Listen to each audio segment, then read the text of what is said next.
The rain fell softly against the clear dome that covered New Seoul. He-jin walked alone through the quiet streets, listening to the peaceful sound of water drops hitting the protective shield above. Even though she was 127 years old, she looked young and healthy. The doctor's special medicine that everyone took these days kept people from getting old too fast. He-jin wore a simple blue dress that changed color slightly when water drops hit the special fabric. She didn't need an umbrella because the city's shield kept everyone dry, but they kept the sound of rain because people liked it. The old part of the city where she was walking had streets made of smooth stones that glowed softly in the evening light. Looking at her wrist computer, He-jin saw it was already 8:30 p.m. The streets were empty because most people were at home, getting ready for bed. She liked walking at this time because everything was quiet, and she could think better. The tall buildings around her were a mix of old and new styles. Some looked like the traditional Korean houses from hundreds of years ago, while others were made of shining metal and glass that reached up toward the dome. As she walked past a small alley she had never noticed before, something caught her eye. There was a strange building tucked away between two larger ones. It didn't look exactly old or new. Instead, it seemed to be both at the same time. The walls were made of traditional wood like old Korean houses, but they had tiny lights running through them like glowing rivers. The roof curved gracefully like ancient temples, but it was made of a clear material that showed the stars through the rain. A sign hung above the door, glowing with soft blue letters that said Museum of Miniatures in both Korean and English. He-jin stopped and stared at it. She had walked down this street almost every day for the past 50 years, but she had never seen this building before. She was sure of it. "That's impossible," she said quietly to herself. Her voice seemed to fade into the sound of the rain. She walked closer to the building and noticed that the air felt different here, warmer and somehow thicker, like walking through invisible honey. The front door was made of dark wood with beautiful carvings of tiny cities and people. When He-jin touched it, the door swung open without a sound. Warm light spilled out onto the street, and she could smell something sweet, like cookies baking far away. Inside, the museum was bigger than it looked from outside. The ceiling reached up so high that He-jin couldn't see where it ended. It just faded into soft darkness. The walls were lined with glass cases that glowed with their own light. Each case had something small inside it, but from where she stood, He-jin couldn't quite see what they were. "Welcome to the smallest wonders of the universe," a gentle voice said. He-jin turned around quickly. A man stood there, smiling kindly at her. He wore simple black clothes that seemed to shimmer slightly, like the surface of a calm lake. His name tag said Do-won in neat letters. He looked about the same age as He-jin appeared to be, but something in his eyes made her think he might be much older. "I'm sorry," He-jin said. "I didn't mean to come in so late. Are you closing?" Do-won's smile grew wider. "The Museum of Miniatures is never closed to those who are meant to find it," he said. "Time works differently here. Would you like to see our collections?" He-jin looked back at the door. Through the windows, she could still see the rain falling on the dome, but the sound seemed farther away now. Something about this place made her want to stay and learn more. "Yes," she said. "I would like that very much." Do-won led her to the first display case. Inside was what looked like a tiny glass ball, no bigger than a marble. But as He-jin leaned closer, she gasped. Inside the ball was an entire city, Old Seoul from hundreds of years ago. She could see tiny cars moving along the streets and small people walking on the sidewalks. Everything was perfect, down to the smallest detail. "Is it a recording?" He-jin asked, watching a tiny bus turn a corner. "No," Do-won said softly. "It's real. What you're seeing is happening right now, in another time, in another version of Seoul. We call them time spheres. Each one contains a complete world, a different possibility of what could have been or what might be." He-jin looked at him with wide eyes. "But that's not possible." How can a whole city fit in something so small? Du-Wan walked to a nearby desk and picked up 2 regular glass marbles. He held them up to the light. Think of it this way, he said. If you look at these marbles from far away, they look tiny. But if you were inside one of them, it would feel as big as our world does to us. Size is just what we believe it to be. As they talked, He-Jin noticed that more display cases had lit up along the walls. Each one contained another time sphere, and each sphere held a different version of their city. In one, everything was made of brass and steam pipes. In another, the buildings were grown from giant crystals. Some were peaceful, others busy with flying cars and robots. Each one was perfect and complete. How many are there? She asked, walking slowly past the displays. As many as there are raindrops in a storm, Du-Wan said.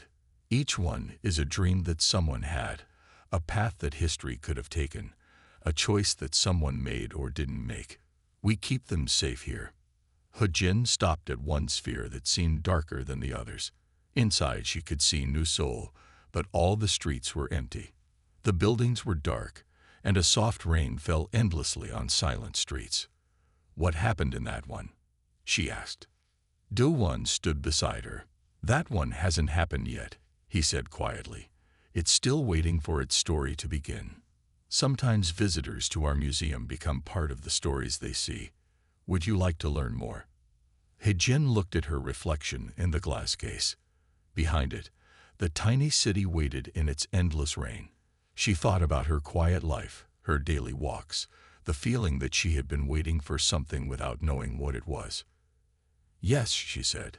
Please show me more. As they walked deeper into the museum, more lights came on ahead of them, and more cases revealed their secrets. The sound of rain followed them, but it was different now, like music that almost made sense, like words just on the edge of being understood. Du-Wan stopped at a large desk made of the same dark wood as the front door. On it sat hundreds of tiny tools, microscopes, tweezers, and things He-Jin had never seen before. Each one sparkled as if made from starlight. Every miniature world needs caretakers, Du-Wan said, picking up one of the tools. It looked like a tiny silver pen. People who understand that the smallest things can contain the biggest wonders. People who know how to listen to the stories that want to be told. He held out the tool to He-Jin. Would you like to learn how to care for these worlds? He-Jin reached for the tool. As her fingers touched it, she felt a tiny spark, like static electricity, but warm and friendly. The rain sound grew louder for a moment, then soft again. She looked at the tool in her hand and saw her reflection in its silver surface. But in the reflection, she was wearing different clothes.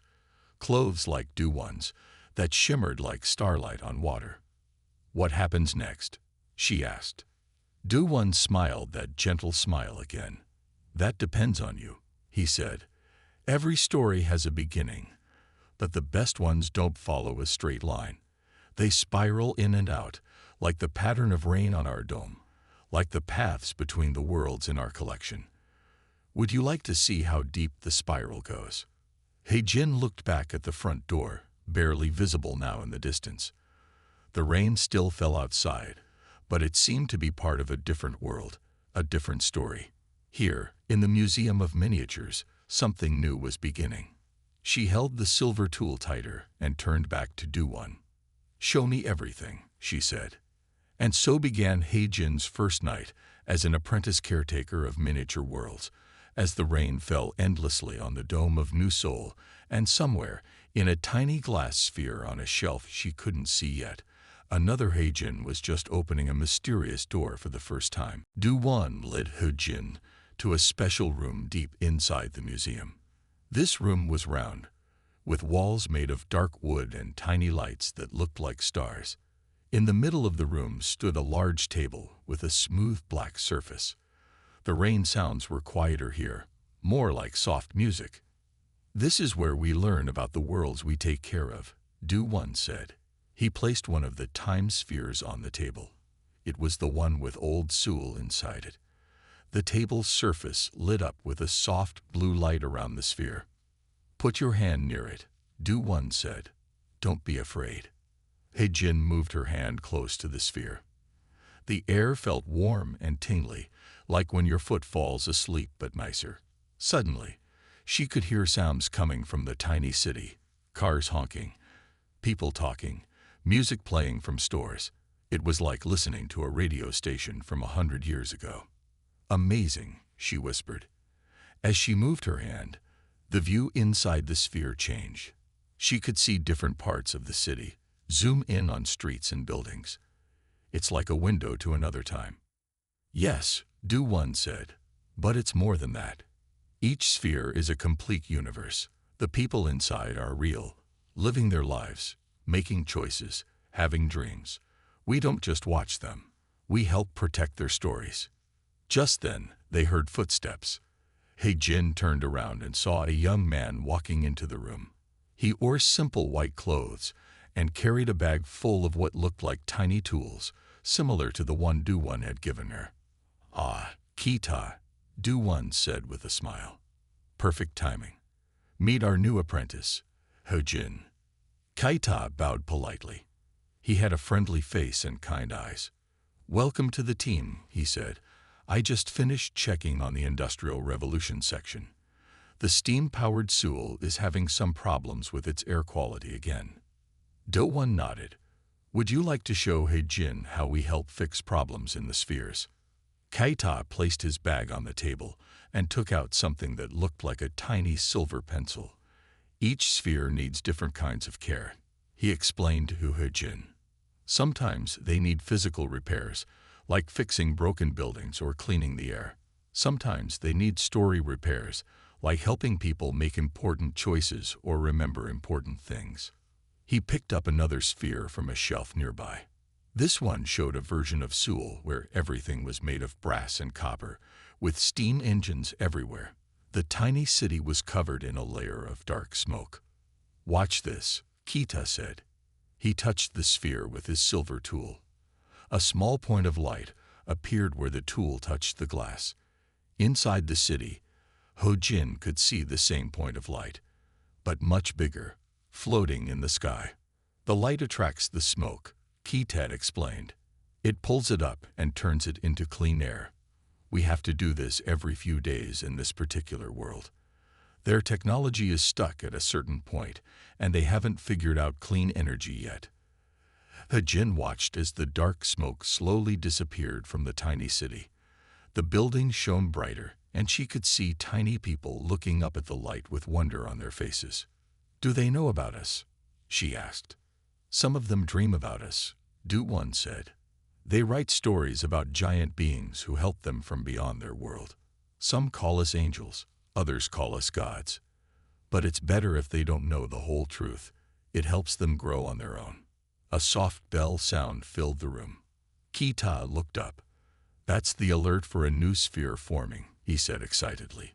Would you like to see it happen? They hurried to another room. This one was smaller and completely dark except for a floating light in the center. As they watched, the light began to take shape, forming a perfect glass ball. Inside, they could see buildings and streets forming, like a city being built in fast motion. Every time someone makes a big choice or dreams a powerful dream, a new world can form, Du-1 explained. Our job is to catch these new worlds and protect them while they grow strong enough to exist on their own.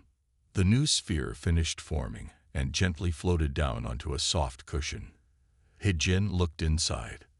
The city looked a lot like regular New Seoul, but all the buildings were made of crystal that changed colors with the moods of the people inside them. This one came from a child's dream, Kita said, looking at some numbers that floated in the air next to the sphere. A girl who wants to be an architect. She dreams of buildings that can feel what people feel. It's beautiful, He-Jin said. Beauty is important, Du-1 said, but keeping these worlds safe is about more than that. Each sphere is connected to all the others, like a giant web. If one world has problems, it can affect many others. That's why we need people who understand both the big picture and the tiny details. They spent the next few hours learning about different kinds of spheres. Kita showed He-Jin how to use various tools to help the tiny worlds. There were tools for fixing broken things, tools for clearing bad weather, even tools for helping people remember their dreams. The most important tool, though, is this one, Do-Won said, pointing to the silver pen-like tool he had given her earlier. It's called a story weaver. It helps connect different worlds together when they need to share dreams or ideas. He-Jin held up her story weaver and looked at it closely. In its silver surface, she could see reflections of all the spheres in the room, each one containing its own version of Seoul, its own stories, its own dreams. But why do they need us? She asked. Can't these worlds take care of themselves? Keita shook his head. Think of it like a garden, he said. Plants can grow on their own, but a garden needs a gardener to reach its full potential. We're like gardeners for these pocket universes, helping them grow in the right ways. Just then, another bell sound rang through the museum. This one was deeper, more urgent. Do-Won and Keita looked at each other with worried faces. What's wrong? He-Jin asked. That's the danger alarm, Do-Won said. It means one of the worlds is in serious trouble. He walked quickly to a wall covered in glowing symbols. It's the rain world sphere, the one you saw earlier with the empty city and endless rain. They rushed back to the display case where He-Jin had seen the dark sphere. It was glowing now, but not with the usual soft light. This glow was harsh and flickering, like lightning trapped in glass.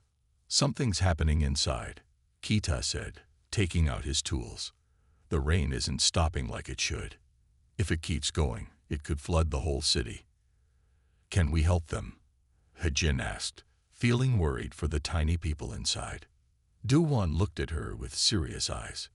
We can try, he said. But this sphere is different from the others. It's connected to our own world in ways we don't fully understand. Whatever's causing this problem, it's not just affecting their world. It's affecting ours too. He-Jin looked out a window.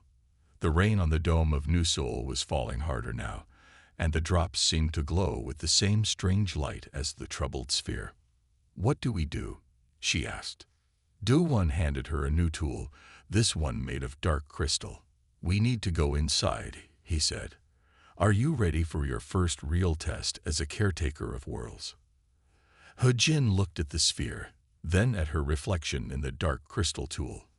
In the reflection, she saw herself wearing the same shimmering clothes as Do-Won and Keita, ready to step into a tiny world to help save it. Yes, she said. I'm ready. The rain continued to fall, both in their world and in the sphere, as they prepared to enter a universe small enough to fit in the palm of their hands, but big enough to hold all their hopes and fears. The real adventure was about to begin. Do-Won, Keita, and He-Jin stood around the troubled sphere. The tiny world inside glowed with strange blue light, and the rain fell harder and harder in its miniature streets. Do-Won held up the dark crystal tool that would help them enter the sphere. Before we go in, Do-Won said, there are some important things you need to know. When we enter a sphere, we become part of its world. We'll be the same size as the people who live there, but we'll still have our tools and our memory of who we are. Keita opened his bag and gave He-Jin some more tools. These will help protect you, he said.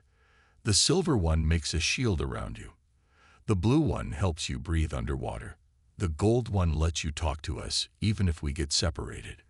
He-Jin put the tools in her pocket. They felt warm, like they were alive. How do we get inside the sphere? She asked. Do-Won held up the dark crystal tool. It was shaped like a key. We use this world key, he said. It opens a door between our world and theirs. But remember, we can only stay inside for a few hours. If we stay too long, we might get stuck there forever. The three of them held hands in a circle around the sphere. Do-Won pointed the world key at it. A beam of dark light shot from the key and hit the sphere.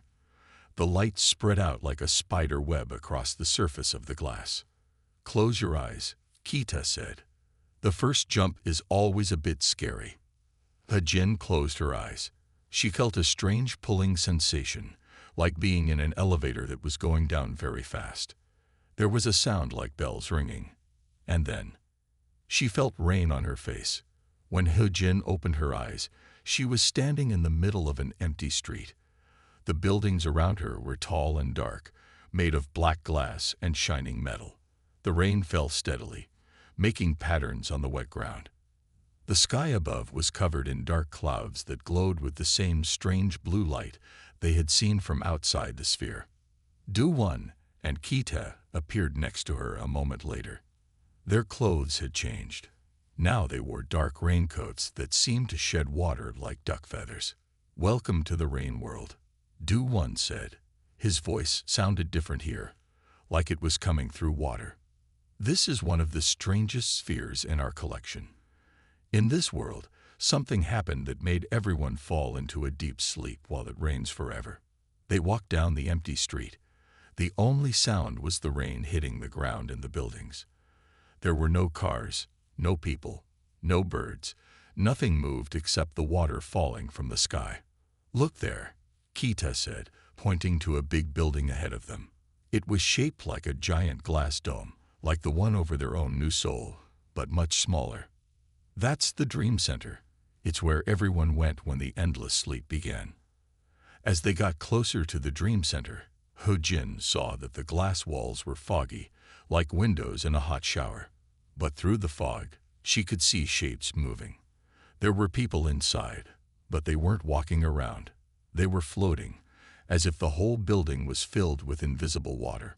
"They're all connected to each other in their dreams," Do-won explained. "They chose to do this. When the rain started, instead of trying to stop it, they decided to go into the dream world together. They thought it would be temporary, but something went wrong. Now they can't wake up. And the rain keeps getting stronger," Kita added. "If we don't fix it, it will flood everything, even the Dream Center. Then the dreamers will be lost forever." He-jin looked up at the glowing clouds. "But where is the rain coming from? Why won't it stop?" Do-won pulled out a tool that looked like a compass made of light. "The rain is coming from the dreams themselves," he said. "The dreamers are creating it without knowing. We need to find the person who started it all, the first dreamer." They went inside the Dream Center. It was warm and quiet, and the air felt thick, like honey. Floating in the air were hundreds of people, all with their eyes closed, all perfectly still. They wore simple white clothes that glowed softly in the dim light. Fatad took out his story weaver. "We can use these to see their dreams," he said. "But be careful. If you look too long, you might get pulled into the dream yourself." He-jin held up her own story weaver. Through it, she could see the dreams floating around the sleeping people like colorful clouds. Each person's dreams were different colors. Some were blue like rain, others were gold like sunshine, or green like grass. But one person's dreams were different. Near the center of the room, a young woman floated higher than the others. Her dreams were every color at once, like a rainbow caught in a soap bubble. "That's her," Do-won whispered. "The first dreamer. Her name is Yeonwoo." They carefully made their way through the floating dreamers to reach Yeonwoo. Up close, He-jin could see that Yeonwoo was crying in her sleep. The tears floated away from her face and turned into rain as they fell. "She's the source," Kita said. "Her sadness is making the rain." "But why?" He-jin looked through her story weaver again. In Yeonwoo's dreams, she saw images of a great sadness, a lost love, a broken heart, a wish to sleep forever rather than face the pain of being awake. "She's heartbroken," He-jin said. "She loved someone who didn't love her back. When she created the dream world, she wanted everyone to sleep so no one would ever feel that kind of pain again. But she didn't realize her sadness would affect everyone else's dreams," Do-won said. "Now all the dreamers are trapped in her rain of tears." Keita looked worried. "How do we help someone who doesn't want to wake up?" He-jin thought for a moment. She looked at her story weaver, then at the sleeping Yeonwoo. "Maybe we don't need to wake her up," she said. "Maybe we just need to change her dream." She held up her story weaver and pointed it at Yunwu. Through the tool, she could see into Yunwu's dream more clearly. She saw the person Yunwu had loved, a young man who had moved away to another city, never knowing how she felt. "Look," He Jin said to Du-Won and Kita. "In her dream, she's always alone. But in reality, everyone in this city chose to join her in the dream world. They didn't want her to be alone with her sadness. She doesn't know that her pain brought people together instead of pushing them away." Do-Won nodded slowly. "We can show her that. Use your story weaver to connect her dreams to everyone else's." He Jin, Du-Won, and Kita formed a circle around Yunwu. They held up their story weavers together. The tools began to glow, sending out threads of light that connected Yunwu's dreams to all the other dreamers. Suddenly, the room was filled with beautiful colors. The dreams mixed together like paint in water. He Jin could see Yunwu's expression changing as she felt the presence of all the other dreamers, their hopes, their fears, their love. Slowly, the rain inside the dream center began to change. Instead of falling down, it started to float up, turning into tiny stars as it rose. Outside, through the glass walls, they could see the dark clouds breaking apart, letting in rays of real sunlight. Yunwu opened her eyes. Around her, other dreamers began to wake up too. They floated gently down to the floor, looking around with wonder at the starry rain rising up around them. "What happened?" Yunwu asked, her voice soft from long sleep. "You had a sad dream," He Jin said. "But you weren't alone. You were never alone." Yunwu looked at all the people around her, and she began to smile. The last of her tears turned into tiny stars as they fell. "It's time to go," Du-Won whispered to He Jin and Kita. "Our work here is done." As the dreamers began to talk and laugh with each other, celebrating their awakening, He Jin felt the pulling sensation again. She closed her eyes, and when she opened them, they were back in the museum, standing around the sphere. The tiny world inside the glass was different now. The endless rain had stopped. The city was full of light and movement again. And if He Jin looked very closely, she could see tiny stars scattered through the streets, glowing like memories of a dream that had finally found its happy ending. Back in the museum, He Jin sat in a quiet study room with Du-Won and Kita. The rain outside had returned to its normal gentle pattern on the dome of Nusol. The sphere that held the rain world now sat peacefully in its display case, its tiny city full of life and movement once again. "You did very well," Du-Won said, pouring tea into 3 small cups. The tea was a beautiful blue color and smelled like flowers after rain. Not many new caretakers solved such a big problem on their first day. He Jin held her warm cup and watched the steam rise. "I still have so many questions," she said. "How many other worlds need our help? And why did you choose me to be a caretaker?" Keita smiled and pulled out his bag of tools. "Let me show you something," he said. He took out a special mirror, different from any He Jin had seen before. Its surface moved like water in moonlight. "Look into it," he said, holding it up. "But don't just look at your reflection. Look through it, like you're looking through a window."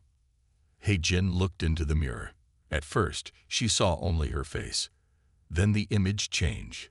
She saw herself as a little girl, sitting in her room, making tiny paper houses and filling them with stories about the people who might live in them. She saw herself walking through the city at night, always feeling like there was something magical hiding just around the corner. "We didn't choose you," Du-Won said softly. "You chose this path long ago, when you first started dreaming about worlds within worlds. We just waited until you were ready to find us." "But what about my regular life?" He Jin asked. "My job, my home. Time works differently here," Kita explained. "When you leave the museum, only a few minutes will have passed in the outside world, no matter how long you spend here. You can have both lives, one in the day, and one in the world of dreams and tiny worlds." Do-Won stood up and walked to a large window. Through it, They could see endless rows of display cases, each holding its own sphere, its own universe of possibilities. "There's something else you need to know," he said. "Something about why this museum exists, and why we do what we do." He led them to a new room Jin hadn't seen before. This room was circular, with a huge map on the floor. But it wasn't a normal map. It showed lines of light connecting different spheres, like a web made of stars. "Every world we care for is connected," Do-Won explained. "When someone in one world has a dream, it can create changes in another world. When someone makes an important choice, it sends ripples through all the connected worlds. And sometimes, those ripples can cause problems. Like the rain in Yunwoo's world." Jin asked. "Yes," Kita said. "But there's more. Our world, the real new soul above us, it's also part of this web. In fact, it's one of the most important connections." Do-Won touched the map with his foot. New lights appeared, showing more connections between the worlds. "Some people call our world the anchor world. It helps keep all the other worlds stable, but that also means we have to be extra careful. If something goes wrong in too many of the small worlds at once, it could affect our world too." Jin remembered the rain getting stronger outside when the rain world was in trouble. "Is that why the rain changed in our world too?" "Exactly," Do-Won said. "And lately, we've been seeing more and more troubled worlds. That's why we need new caretakers like you. People who can understand both the big picture and the tiny details." Keita pulled out his story weaver and pointed it at the map. Small images appeared above different spheres, showing problems that needed fixing. A world where all the colors were fading away. Another where music had stopped working. One where people had forgotten how to dream. "Each problem is different," Keita said. "Sometimes we need to go into the worlds to fix things, like we did with the rain world. Sometimes we can help from outside, using our tools. And sometimes we just need to watch and wait, letting the world fix itself." Jin took out her own story weaver and looked at it with new understanding. "How do we know which way is right?" "That's part of what you'll learn," Do-Won said. "Being a caretaker isn't just about fixing problems. It's about understanding stories, how they start, how they grow, how they connect to other stories." Just then, a new sound filled the room, like wind chimes made of starlight. Above the map, a new light appeared. They watched as it grew brighter and began to take shape. "A new world is being born," Kita said excitedly. "Watch carefully. This doesn't happen often." The light spun and twisted, finally forming into a perfect sphere. Inside, they could see a city taking shape, but it was unlike any version of Seoul they had seen before. The buildings were made of what looked like frozen music, and the streets were paved with pages from books that had never been written. "Who dreamed this world?" Jin asked, watching the new city form. Do-Won smiled mysteriously. "You did," he said. "Just now, while you were asking about how to know the right way to help. Your question created a world where wisdom takes physical form, where people can walk through streets of stories and learn from the very air they breathe." Jin watched in wonder as her unconscious dream took shape in the tiny sphere. She could see tiny people appearing, starting to explore their new world with curiosity and joy. "Every caretaker creates at least one world of their own," Keita explained. "It becomes part of their story, part of who they are in the museum." "What happens to it now?" Jin asked. "That's up to you," Do-Won said. "You can help it grow, guide its story, or let it develop on its own. Every world needs different kinds of care, just like every garden needs different kinds of attention." Jin held out her hands, and the new sphere floated down to rest in her palms. It felt warm and alive, like holding a tiny star. Through the glass, she could see the people looking up, as if they could sense her presence. "I want to learn everything," she said. "About being a caretaker, about helping worlds grow, about understanding the connections between dreams and reality." Do-Won and Kita smiled at each other. "Then let's begin your real training," Do-Won said. "There's so much more to show you." As they walked through the museum together, Jin felt something she hadn't felt in a long time. The excitement of starting a new adventure, of finding a purpose that was bigger than herself, but still perfectly suited to who she was. Above them, the rain continued to fall on the dome of New Seoul, each drop containing reflections of countless tiny worlds, each world containing countless dreams, and each dream holding the possibility of becoming real. And somewhere, in a sphere so small it could fit in the palm of a hand, a new story was beginning, waiting to connect with all the other stories in ways that only a caretaker of miniature worlds could understand. The museum's lights glowed warmly, and in every sphere, in every tiny universe, people went about their lives, never knowing that their dreams were being watched over by people who understood that the smallest things could contain the biggest wonders, and that every raindrop could hold an entire world of possibilities.